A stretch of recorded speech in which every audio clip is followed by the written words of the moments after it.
wis ben tak lakoni nganti sakuat-kuate ati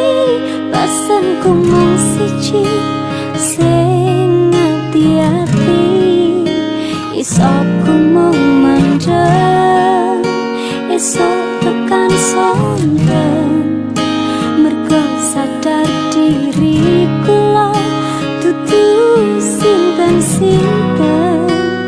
ya wis ben mung tak pendem rasa sing ana ing jero dada tetep tak dongano